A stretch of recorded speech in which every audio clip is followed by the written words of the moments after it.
getting ready to go on the trip. And there's Bob. And our scheduled plan is going up to Bishop for 2 days, and then up to Mammoth for 5 days, and then back to Lone Pine. So we're up at Sabrina Campground. We've been fishing for about 3 hours this afternoon after setting up camp in Bishop. And Bob and I are pooped, and Chuck is still out there on the stream working a fishing pole. On the hill above us, it's still hitting the top of the hill up there. Chuck Webb way out in the distance, walking this way. By God, I can get him. Turquoise shirt. And he's got the turquoise shirt. By God, there's a 15-mile-an-hour speed limit, and he's not breaking it.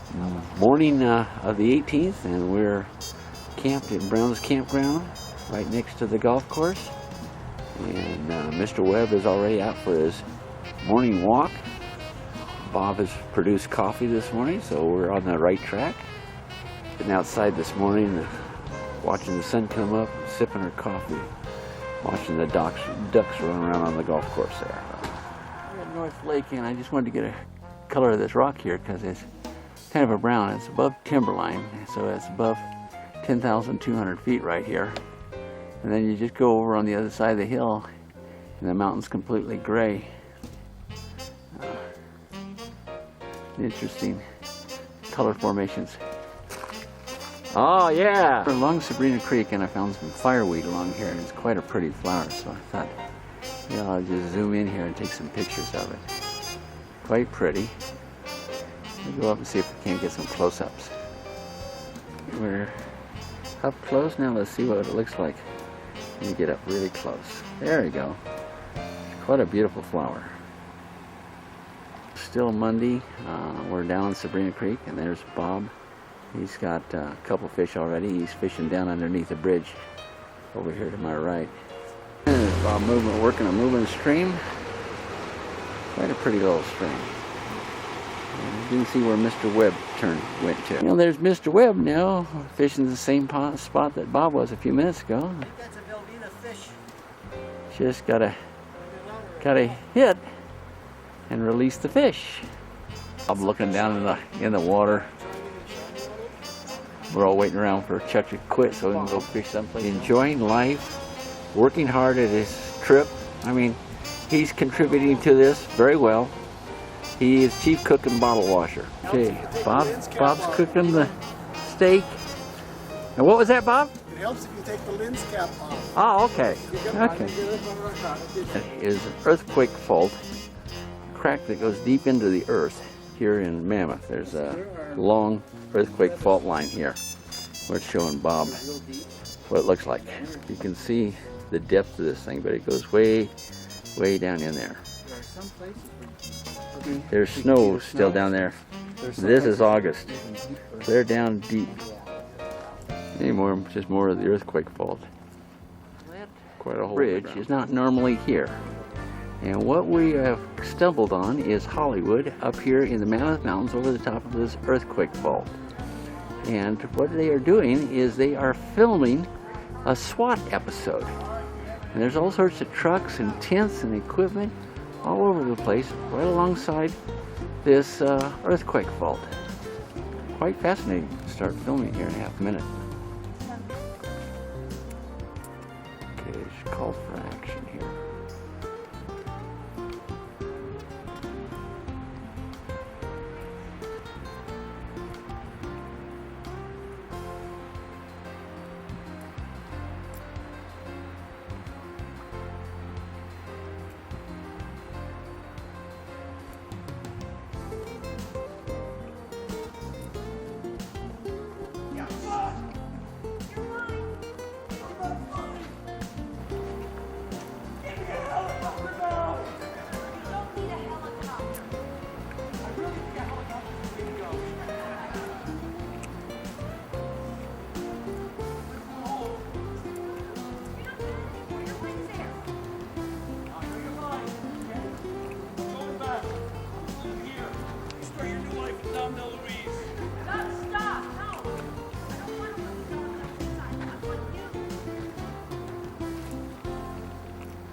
We've driven up from Mammoth up to the pass going into Devil's Postpile. This is the Minaret Vista at 9,265 feet. Those are Minaret Mountains right there that separate Devil's Postpile from Yosemite.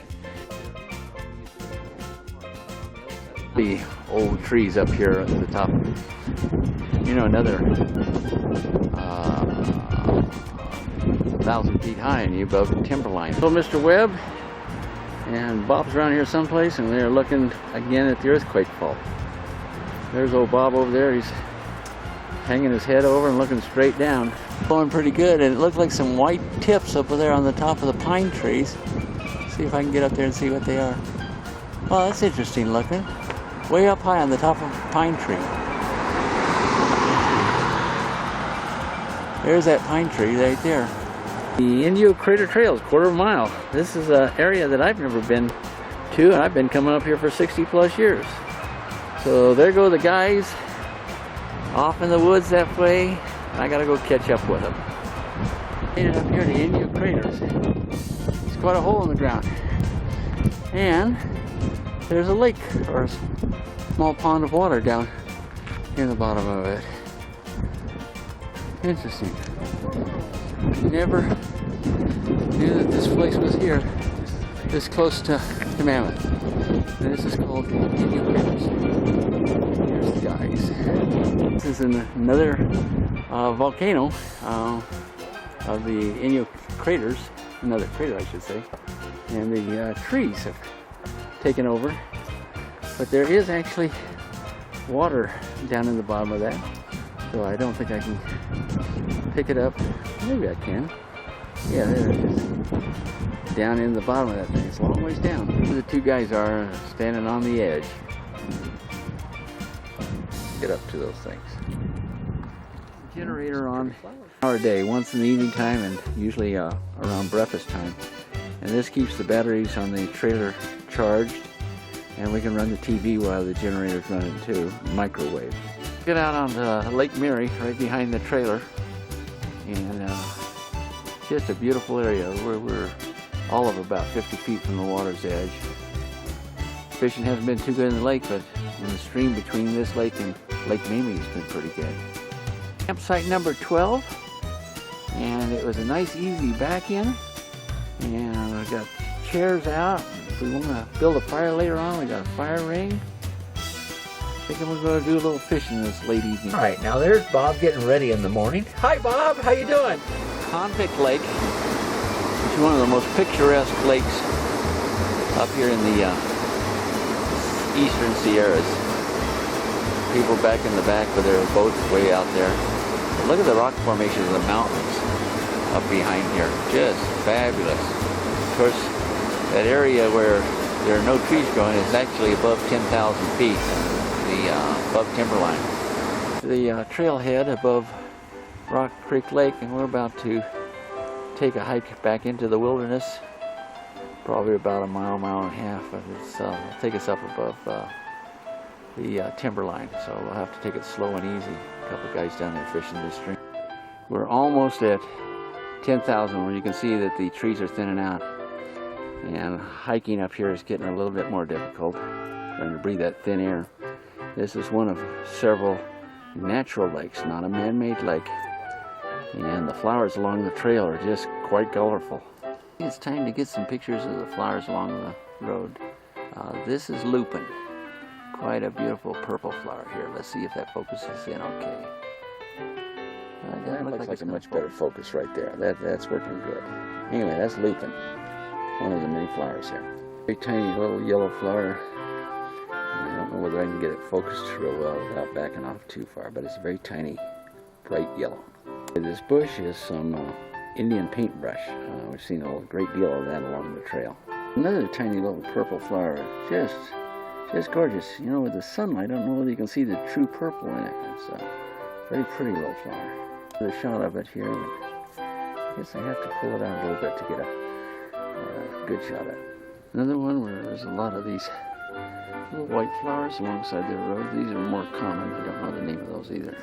Focused in really nice. That's a A little larger than the other yellow ones I was taking, but it's quite pretty too. I had no idea. Whoops, lost the focus on it.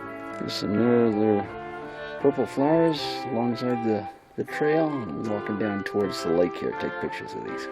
Along the edge of the lake, I'm about to walk the trail. Last I saw of Bob and Chuck is they were up on top of the hill. My wife, I think those are Pushtablume. That's how you say it. The ones that you blow on and they float in the air. See a stream coming into the lake. The mountains in the background. It's absolutely quite gorgeous. Still snow up there on those hills. The guys across the lake fishing. We didn't bring any fishing poles on this section of our trip. We're at the third lake that we've come to. We're going to turn around at this point. But there are a total of 7 lakes in the first 2 miles up here, and we've already come past the first 3. You see the stream feeding the, yeah, there it is, feeding the lake. Meadow just full of lupin. It's quite gorgeous. We're above 10,000 feet now. Stream washing his face in that nice ice cold water. I can get you guys both. We just had tacos tonight. Bob was the cook. We're all stuffed. We're all happy. And we're gonna call it. Currently inside the trailer. It's been raining outside. Bob's busy cooking and he's raised the Venetian light so we can see a guy out there on the lake fishing. And the rain has currently stopped. Well, we have walked down the Devil's Post Pile. We're in the National Monument. And this is the post pile. And you can see the, whoops, I'm losing the light here. I'm not going to get it. It's a good picture of the post pile and the rubble down below it. But if you were to walk up on top of the dome here, it looks like inset tile, 8-sided or 6-sided, I'm not sure which tile. This is where the name of the Devil's Post Pile comes. And looking at some of the rocks, you can see the 8-sided columns that have been broken up here in the fall.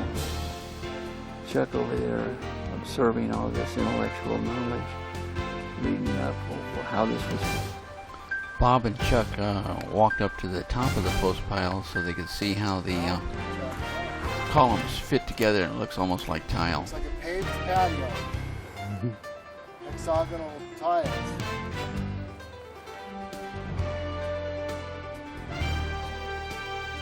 To Rainbow Falls, and this is where a forest fire was years ago. It's been about 19 years since I've been down here, so I hadn't seen this before. Wow, quite devastating. It's just devastated down here. This is just less than a mile away from Red Meadows Resort, right on the trail down to Rainbow Falls, and it is just miserable what this fire did. I don't know, it was just a few years ago, because it's been about 19 years. Rainbow Falls. It's about a mile and a half, mile and a quarter walk down here. And I got it backed off as much as I can. It's about 60 or 80 feet high and about 40 feet wide. And there's an absolutely beautiful large pool at the bottom. There's a rainbow once in a while in the mist, a view of the waterfalls. Beautiful clear walk at the bottom.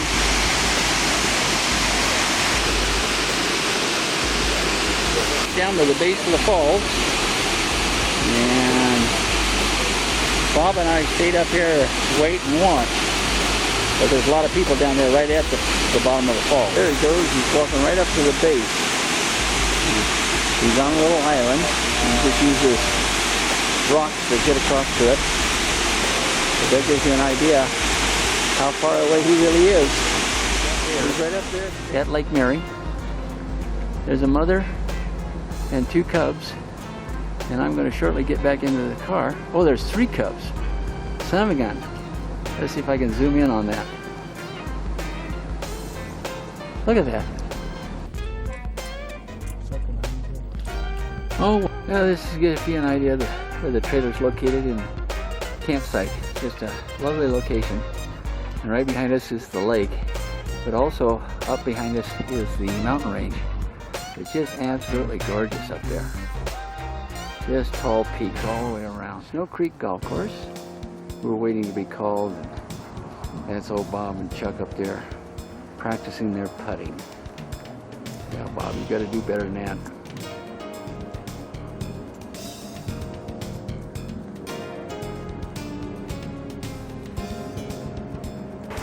Gives you an idea what the golf course looks like. It's called Snow Creek. It's right along a creek, and there's condos being built out at one end of the creek. But it is very picturesque when you figure all the mountain ranges around. Just very, very pretty, very picturesque, right down in the middle of Mammoth Lakes, California. And we're on the first tee, or actually we're on the middle of the first fairway. 530 some odd yard par 5. Poor old Bob's down in the sand. Back towards Mammoth, just beautiful back. Here's a coyote. They're out on the golf course. Lovely shot of the base of Whitney Portal. And these are referred to as the Alabama Hills, where a lot of old westerns were made. And India movies made, like Bengal Lancers and Gunga Din. Huge rock formations all over, right out in the middle of the desert. Mount Whitney, right up there, behind that pile of rocks. Anyway, we're out looking around. Bob's up on top of one of these rock formations. It's a rather unique stop. We just happened to stop here accidentally through the bushes here. And it leads to an archway, actually underneath these rocks. Never hear it, but there's a trickle of water down there. Yep, here dug out by wind. And at the trailhead parking, and that's the waterfall at the back. You can see the water coming down the hillside, quite pretty. It's a little pond, it's just full of fish and a lot of kids and adults fishing it. And there are trout in there. Got a trail leading down the mountainside. Dorothy and I have walked this a couple times. It's 3 miles downhill that goes through 4 or 5 different geological changes in the plant life going down. There's quite a little body of water coming down through there. Just absolutely gorgeous, almost fern-like. Spectacular. You can hear the noise of the water. And down below us there. Rinse his face off with the cold water. You know, Chuck is supervising. Up and there's the moon. I don't know whether I can get it, but we're gonna try. A shadow, a sliver of moon, just right through that V. There it is, and I can see it. Okay, we're about having the last evening. We're on our way home. We're in Lone Pine, Saturday evening. Boiled noodles. Boiled noodles. What do you mean we're having spaghetti tonight? Chuck being our chief dishwasher for the evening. We're winding up our last night on the road. Okay, we're having breakfast this morning. We're getting muffins and coffee, and we're finishing up the trip. Oh man!